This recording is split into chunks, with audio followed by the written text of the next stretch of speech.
Why don't you give birth here? My husband coldly said to me as I went into labor during our drive. He then forcibly took my phone and drove away, leaving me behind. The temperature that day exceeded 104 degrees Fahrenheit, stranded in the mountains with no means of calling for help. I was on the brink of despair. I couldn't understand why my husband would do something so cruel. As pain and fear took over, I realized something. My name is Grace, a 33-year-old housewife. I have been married for 3 years, and in the beginning, my husband John and I envisioned a hopeful future together. We spent peaceful weekends shopping, cooking, and watching movies.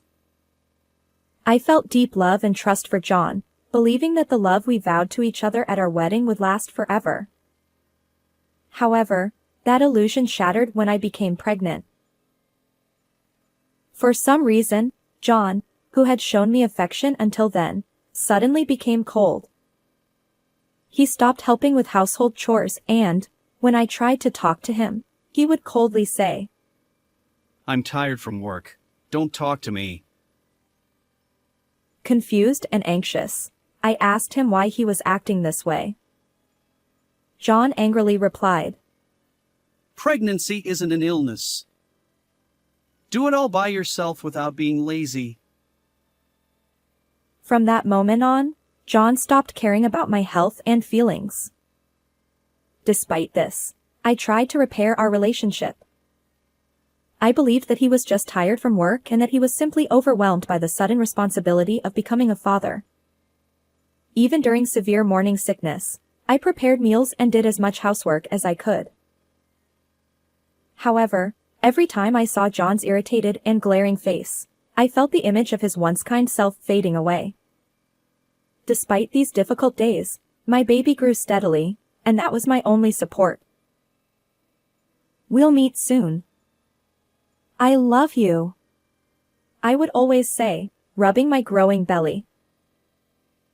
But even as I gradually prepared baby items, John would still click his tongue in disapproval, and sometimes he would even throw them in the trash. I must avoid divorce for the sake of this child, I thought. Despite the hardship, I wanted to believe that John's attitude would change once he saw our child's face. However, he began throwing things at me whenever I defied him, and I gradually lost the ability to resist. One day, as my due date approached in the final month of my pregnancy, John suddenly commanded, We're going for a drive now. And began getting ready. I feel like my stomach has been tight since this morning, so I wanted to rest at home, I said. What? You can't even go for a drive? Or are you just not interested in what I do? John retorted. No, that's not it at all. Feeling scared by John's sharp glare, I couldn't say anything more. Unable to defy his orders, I reluctantly complied. We drove into the mountains in the scorching heat, with John behind the wheel. The car was filled with an awkward silence, only the music from the radio echoing emptily. All right, we're here.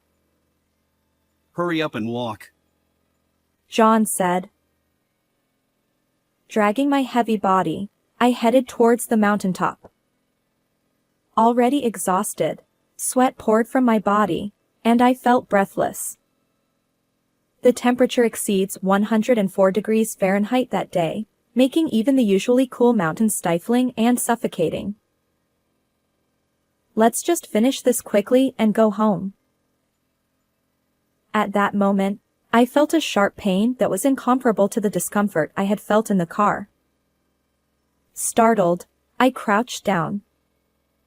Even though John must have heard my voice, he continued walking ahead without concern.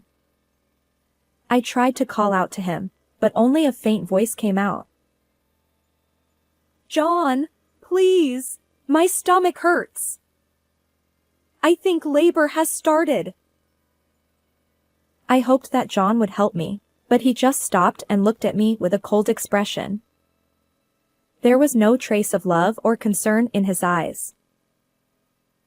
Please, take me to the hospital right now, I pleaded. What? Why don't you give birth here? John sneered, looking down at me with a smirk. My heart sank into despair.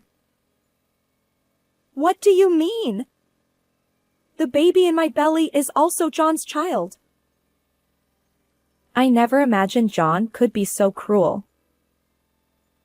I have plans after this, so handle it yourself, John said, forcibly taking my phone from my bag. Wait, what are you going to do with that? I asked.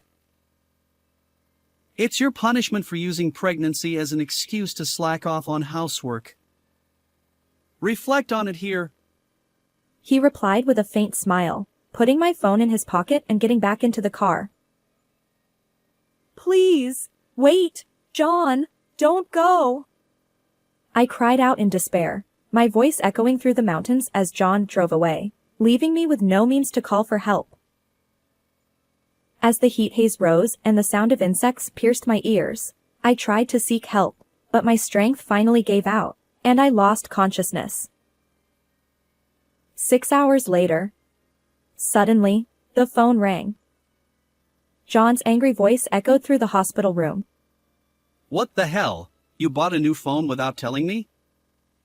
And, was a baby born? This is the police. Your wife has passed away. What? John lost his bravado upon hearing the unexpected voice on the other end, and he could only respond nervously. Anyway, please come to the hospital. A few minutes later, the sound of hurried footsteps approached from the hallway, and John burst into the hospital room. Are you the husband? Ha! Who are you? The police? John suspiciously eyed the casually dressed woman in the room. I am Nora, a friend of Grace. She contacted me for help, and I headed to the mountains. She explained the situation to John. I rushed her to the hospital, but unfortunately, it was too late. Nora lowered her eyes sadly, looking apologetic. Why was Grace, who was in her final month of pregnancy, alone in such a place? I don't know. I couldn't ask her that. I see. And the baby? Unfortunately, the baby too. John began to sniffle and then started to cry. I can't believe Grace is gone. Are you sure you have no idea why Grace was in the mountains? Nora slowly raised her head and asked him solemnly. Of course. I wasn't told anything. I see. Then, please look at Grace's face. As John looked at my face lying on the bed, I suddenly opened my eyes wide. Ha! John, who had been frozen like ice with his eyes wide open, eventually began to move his mouth like a goldfish, struggling to speak. No wonder, as I was glaring at him with my eyes wide open. You're alive? Yes, I am. And thanks to her, the baby was born safely and is doing well. Before I lost consciousness, I realized that the phone John had taken was an old one, so I contacted my best friend Nora for help. I safely gave birth to a baby boy at the hospital. Although I was relieved to be saved, my heart was filled with intense anger and sadness over John's actions. So, I decided to ask Nora for help. But the police just called. That was Nora. We set everything up to trap you for abandoning me in the mountains. John's face twitched for a moment, but he quickly regained his composure. I didn't do anything like that. Grace must be confused. He smiled at Nora. There's no way I would do such a thing. I was worried about Grace in her final month of pregnancy and was looking for her. How can you lie so easily? Grace, you must have had a hard time too. But I'm really glad you and the baby are safe. John took my hand and acted as if he were a good husband, which gave me goosebumps, and I shook his hand off forcefully. Enough already. There's someone I want you to meet. Ha! Who? At that moment, the hospital room door opened again, and an unfamiliar woman entered. Ha! Riley? John's expression froze instantly, a mix of surprise and fear causing his eyelids to twitch. The woman called Riley smiled calmly at John. John, I didn't come here to see you. What? What do you mean? I came to see my sister and her friend Grace. Her statement changed the atmosphere in the room. You were having an affair with Riley, weren't you? What? When I showed your photo to Nora, she said you looked like her sister's boyfriend, so I had her call Riley here. Nora, who had been living abroad until recently, didn't know John's face well. When I showed her the photo again, it led to an unexpected development. There's no proof. Trying to cover up, John darted his eyes around nervously. I held up Nora's phone. Can you still deny it after seeing this photo? It was a lovey-dovey photo of Riley and John, with John deliberately removing his wedding ring. I was shocked when Nora told me. If I had known you were married, I wouldn't have dated you. It's despicable to make me your mistress. That's why I decided to help Grace. Like me, Riley was also a victim. With tears welling up in her eyes, she clearly expressed her feelings. I was surprised. I never imagined John's mistress would be my best friend's sister. An affair? No, it's not like that. The only one I love is Grace. John, flustered by my questioning, couldn't stay silent. I will never forgive you for deceiving me. Riley took out her phone and pressed the play button. The voice that came out was John's. I love you, Riley. Let's get married. What the hell is this? Why did you record this? Clenching his fists and trembling, John was glared at by Riley with hatred. As soon as I heard from Nora, I contacted you to confirm if it was true. Then she played the rest of the recording. It was John, getting carried away, saying, Grace will soon be gone. And I left Grace in the mountains. I'll just have her declared missing. these outrageous confessions made John turn pale and start trembling. Too bad your plan to kill me failed. You all think you can mess with me? He tried to forcibly take Riley's smartphone, but she swiftly dodged. You always think you can take whatever you want from others. This is all nonsense. I've never met this woman before. It's all lies, obviously. John, losing his temper, shouted despite being in a hospital room. The hospital staff were peeking into the room from the hallway, but he was too agitated to notice. In your mind, everything is a lie.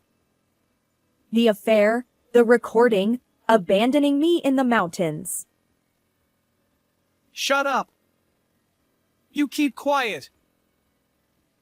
John seemed to have lost his composure, his pride deeply wounded by being caught in a trap set by someone he looked down on. Audio can be fabricated as much as you want.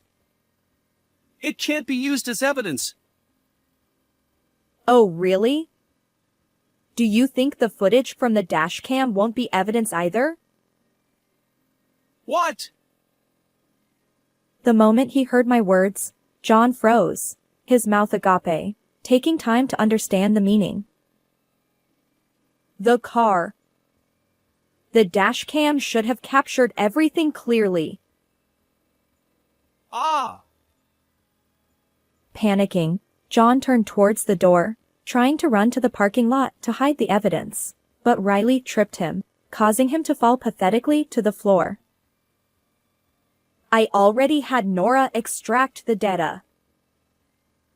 Realizing it was futile, John turned back to face us. The earlier recording was a lie to reassure Riley. I was really planning to pick you up soon. Please, believe me. He desperately apologized, but it was too late to believe him now. Oh, even though you didn't contact me for 6 hours? Well, that was... Why did you do such a thing? Cornered, John began to cry. I just wanted to be free. Having a child costs money, right? And Grace started slacking off on housework. Like a small child throwing a tantrum, he continued to make excuses, pounding the floor. I was just having a bit of fun with Riley. I never intended to marry her. If I got divorced, there would be rumors at work, and it would affect my promotion. I felt a deep contempt for John, realizing he only thought about himself. Please, let's start over. Even now, he clung to me, thinking that an apology would make me forgive him as before. It's too late. I answered quietly in a low voice, and John looked utterly devastated. That's too much.